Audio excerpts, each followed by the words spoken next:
पाकिस्तान में ऐसा मनाई था इज़हार यकजहती कश्मीर है इस हवाले से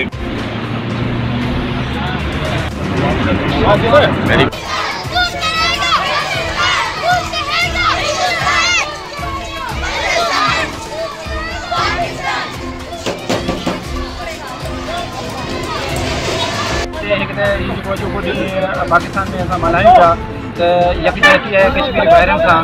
जो हर शइ आज़ादी घुरे थी असां ये जो मीडिया के पूरी पैगाम ॾियणु चाहियूं था पूरे पाकिस्तान में पूरी दुनिया में पैगाम ॾियणु चाहियूं था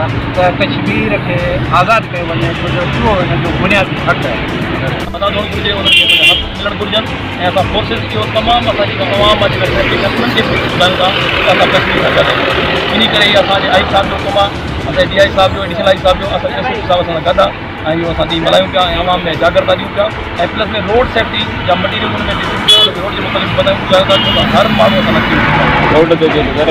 इज़हार यकजहती कश्मीर है इस हवाले से गवर्नमेंट ऑफ पाकिस्तान और यहाँ की पब्लिक जो ये सेलिब्रेट करती है तो हमारे इंस्पेक्टर जनरल ख्वाजा साहब है उनकी डायरेक्शन पर मोटर पुलिस भी है वो भी इसको जज्बे के साथ सेलिब्रेट कर रही है हमारा पूरा सेक्टर हालानी तक जितनी भी बीटें हैं वहाँ के हमारे ऑफिसर्स जो हैं वो स्टॉल लगा रहे हैं में जा रहे हैं। न्यू सईदाबाद में योम यकजहती कश्मीर के हवाले से रैलियों हाई स्कूल में सेमिनार कश्मीर का यकजहती जो वचन न्यू सईदाबाद में यकजहती कश्मीर के हवाले से गवर्नमेंट हाई स्कूल का तैलीम खाते तरफा रैली कढ़ी प्रेस क्लब से पहुंची जैसे SDM न्यू सईदाबाद सैयद उमर हुसैन शाह रिजवी मुख्तियार कार आसिफ सुमरो सैयद मुजफ्फर शाह इमदादुल्ला रिंद जाहिद काका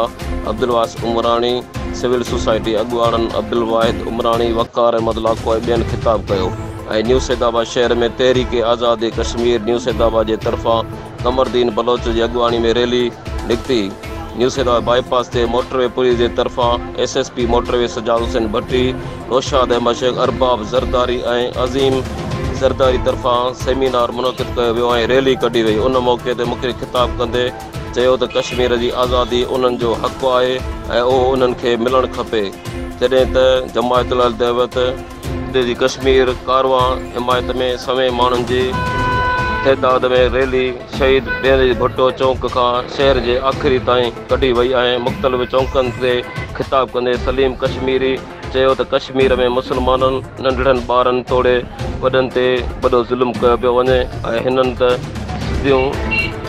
गोलियूं हलायूं पियूं वञनि ऐं हिननि चयो त उहो ॾींहुं परे न आहे जॾहिं कश्मीर आज़ादु थींदो पाकिस्तान उन मौके ते कमरदीन बलोच गुलगा उठी कमरदीन काका वसीम काका इम्तियाज़ काका फज़ल अंसारी खिताब किया रैली शहर में थींदे शहीद बेनज़ीर चौक ते ख़त्म कई वई अब्दुल वाहिद उमरानी सोच TV न्यू सईदाबाद।